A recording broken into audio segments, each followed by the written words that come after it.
How's it going, everyone? Welcome back to Fire Emblem Three Houses, the Blue Lions playthrough that we have yet to join that house. So a little issue between this episode and the last one. I recorded this episode in full, and I went to get it ready to upload, and there was no game audio. For some reason, I don't know why, there was no game audio in the entire recording. So I actually had to play back to this point, which only took, maybe 10 minutes. But we did get a different level up, which was a lot nicer than the last one we got. I think we only missed out on 3 stats, and it was like luck, luck, and 2 other skills. But anyway, this time we are going to join the Blue Lions house. Already aware that you will be teaching here at the Officers Academy, correct? To start, please speak with the 3 house leaders. Okay, we need to speak with the house leaders. So I may actually skip through a bit of dialogue this time. I mean, there's always stuff like this where you can just go talk to people. That I recommended you as a professor here. Frankly, we had someone else in mind for the role, but they ran off during our dust-up with the bandits. Can't entrust students to someone who's abandoned them once before, huh? Oh, no, you can't. Lives of the students you came across. Now you should make the round. So there's always stuff like that you can go and talk to, but by and large, a lot of it is not that important. It's just kind of, hey, how are you doing today stuff. So we'll probably leave a lot of that out because it will take a lot of time. So the reception hall, very nicely designed, looks all fancy. Think we all want a room in our house like this. So you've accepted a teaching position. All right, so we don't really care about Edelgard and the Black Eagles. I hope you've had a chance to meet everyone. But here you can get introduced basically to all of the students in the house. And here we have the Officers Academy, where we will talk to one of the best characters in the game, Claude. But of course, we aren't really worried about the Golden Deer. Our money is down here with Dimitri. My apologies for the other day. You came to our aid, yet I hadn't even the courtesy to properly introduce myself. I am Dimitri Alexandra Blaythid, Crown Prince of the Holy Kingdom of Fargus. Of course, at the Academy, I am simply a student. And I've heard word that you are to become a professor here. Delightful news. I still have much to learn, but I'm confident I could benefit greatly from your guidance. In any case, welcome to the monastery. Well, thanks, Dimitri. Yes, let's learn about each of them. And Dimitri also got a level up during that first battle, and I think he got like strength and dexterity and HP or something is what it was. Me? Oh, please forgive me. It's difficult to open up on the spot, don't you think? I'm afraid my story has not been a pleasant one. I do hope that doesn't color your view of me, but I understand if that can't be helped.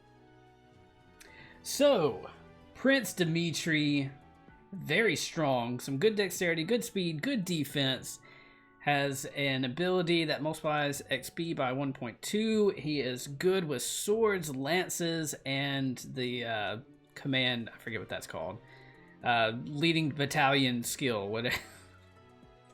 I forget what they called it. And he is not good with axes or reason, which is magic. And now we have Dedu, I think. Dedu was born in Dusker and has been loyally working in my service for the past 4 years. He's rather taciturn, but once you get to know him, you'll see he's a kind and good-natured young man. The silver-haired fox is what he is. So he's a commoner, actually. Dimitri was a noble. If unit takes no action except wait, grants defense +4 for 1 turn. That could be really nice for just throwing him onto the front lines and letting him absorb some attacks. It's a really strong, decent dex decent speed, actually, and good defense as well. And terrible resistance, of course. So he's like a Great Knight type character, except he sucks at riding. So I guess he's going to be like an Armored Knight character then, but also good with lances, axes, and brawling. Felix is the heir to House Fraldarius. He has a bit of a sharp tongue, but don't let that fool you. Deep down, he's a good guy. He gravitates toward people who are skilled. Perhaps you would enjoy a friendly competition with him sometime.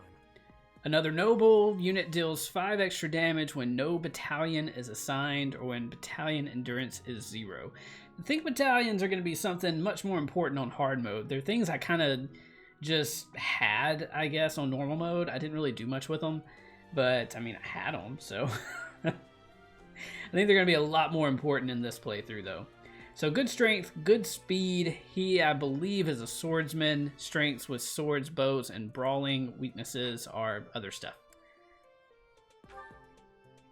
He's the adoptive son of Lord Lenato of Castle Gaspar, but I hear he was born a commoner. He has an extremely earnest personality, so I'm certain he will approach your lectures with great enthusiasm. Yeah. So this is Ash, another commoner, good strength, really good speed actually, and dex. Decent defense and resistance. Lockpick allows unit to open doors and chests without keys. That is phenomenal. Don't have to worry about that then. He's good with axes and bows, so he's probably going to be an archer. Sounds good to me. Sylvain is the heir to House Gautier. He is a capable person who highly values his friends.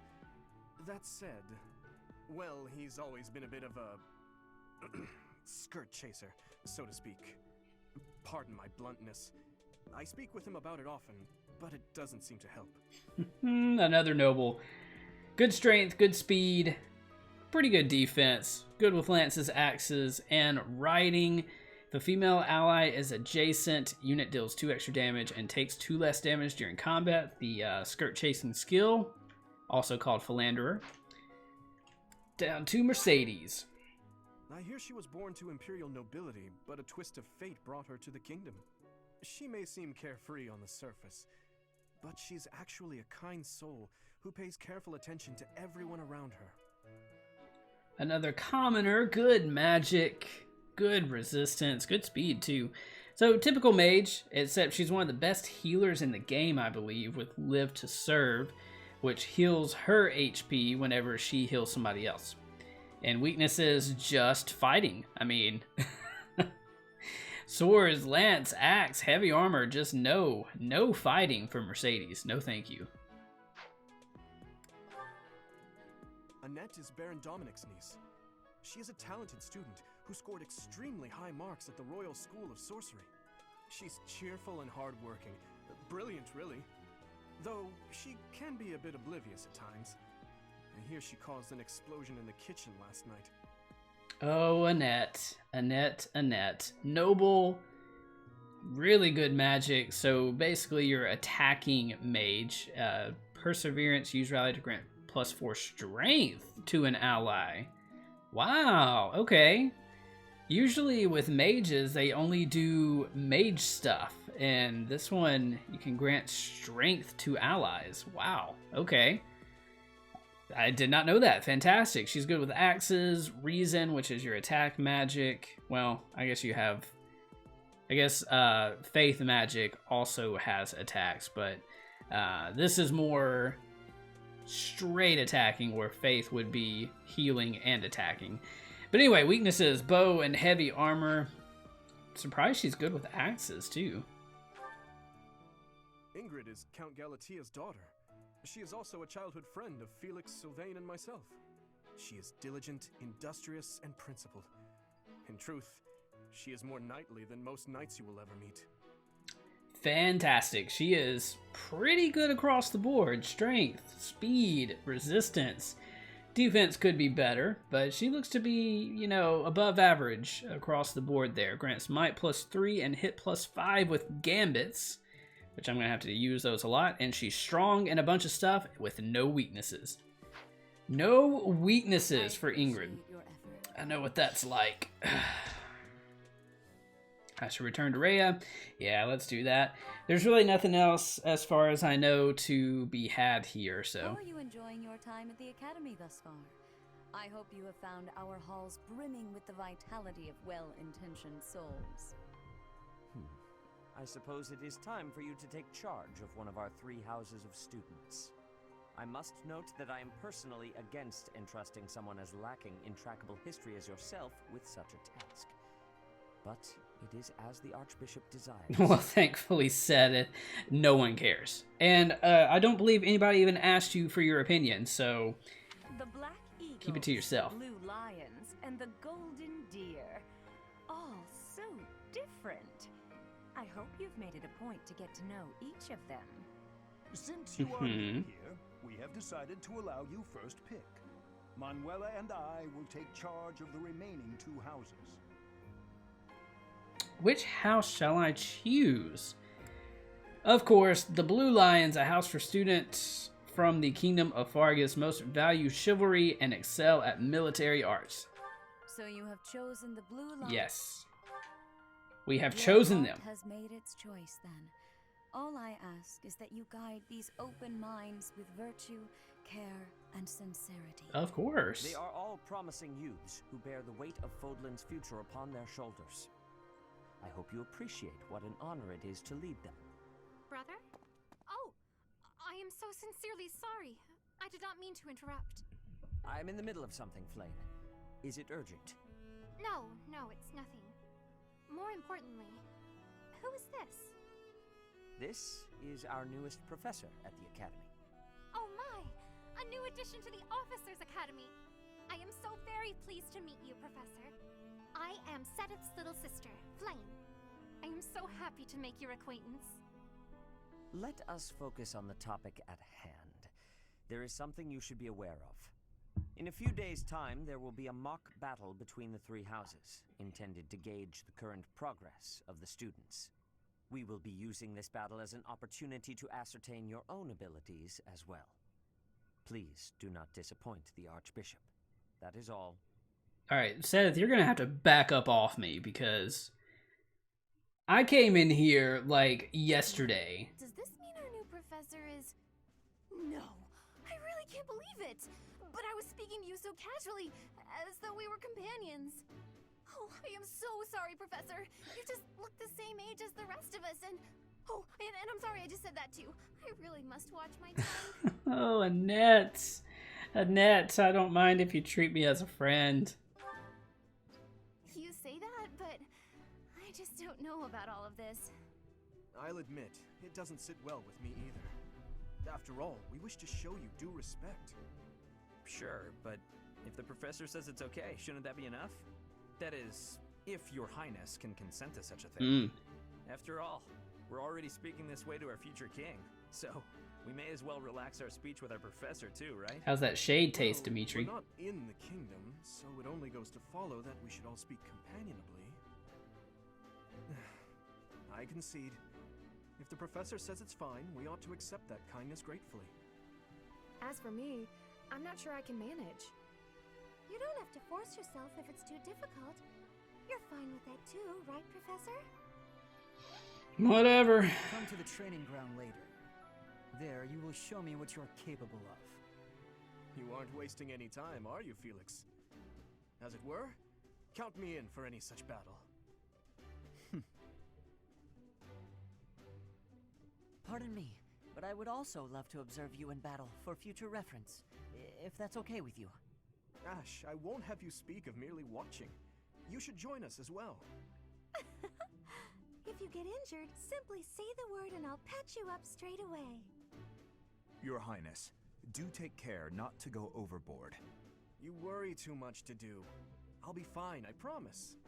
My companions, is there not something inherently wrong with crossing blades as a way to bond with each other? Good point. I never thought of it that way. Well, if that's how you feel, I suppose you'll just stay behind while the rest of us are at the training ground? Ingrid, my dearest friend, you really are too harsh on me. Well then, Professor, what do you think? As you can see, the Blue Lion House is a lively bunch, but you'll find none who work harder. I'm certain we'll cause our fair share of trouble, but I'm very much looking forward to the year ahead. All right, sweet. So that is our class, the Blue Lions. I really like Annette. I have no idea about Dedu, or Dimitri, really, for that matter. Really like Annette. I've used Sylvain quite a bit in the other saves as well. But looking forward to getting to really get their personalities now. But yeah, Sedith, he needs to pull whatever it is that is in his butt. He needs to pull that out because he is just so unhappy that we are professor. And he's like, yeah, the mock battle is in 2 days, and you better not disappoint, even though you're a new professor and have never taught anybody before. So we got 1,000 from the church. And here we go on the 26th. Already had my birthday, I guess. Here, I'd like to use this device I designed to determine whether the power of a crest resides within you. Won't hurt a bit. Promise. You don't know about crests? Well, allow me to tell you everything. Absolutely everything about them. This does take a while. Crests are a fascinating topic. But before one can dive deeply into said topic, one must first understand what crests are. They are power incarnate. They are said to have been bestowed upon humans by the goddess countless ages ago. They exist within the flesh and are passed down through bloodlines. Those who carry crests may excel at magic, display exceptional strength, or any number of boons. Each crest has its own power, the nature of which is beyond mortal understanding. For now. You believe I have a crest? I suspect as much, yes. But we won't know for sure unless I look into the matter. As I said, crests are passed down through the blood. However, just because someone carries a crest does not necessarily mean their descendants will inherit it as well. Only a scarce few descendants of a crest's bloodline end up inheriting that crest's power. Perhaps one of your ancestors bore a crest, and you just happen to inherit it. That is how a crest usually presents itself, after all. Do what you must. Yes, of course. I'll get to the bottom of it straight away. Now then. Please go ahead and hold out your arm over this device here. Oh, snap! What is this? A pattern I've never seen before. Is it possible an as yet undiscovered crest has been detected? To think there are still crests out there that even I am unaware of. How thrilling! Pardon my unrestrained jubilation. I have much to consider. You may leave now. Okay. I have more research to do in regard. All right, so now we get to hear his thoughts. What in the world? We don't need to hear that. These are your private thoughts, Hanneman. We will not intrude. You just you think through your problems there. So now we move to the 27th. Oh, okay, good. With each moon, yeah, each moon passing, blah, blah, blah. So we will end here for this video, and next time we will jump in to the 27th of the Great Tree Moon. The mock battle is in just a few days, but I guess we have stuff to do on this day, so that's what we'll do next time. Again, thank you guys so much for watching, taking the time to check out the video. I do appreciate it. If you enjoyed, make sure you leave a like, leave a comment, let me know what you think about the game, the characters, just whatever. Fire Emblem, I don't care. I just want to talk to you guys. Also, subscribe if you are new, and there's a bell, I guess, that you're supposed to hit for notifications from what I hear. So do that too if you want to see more content. But that's going to be it for today. Thank you guys again, and I hope you have a wonderful day.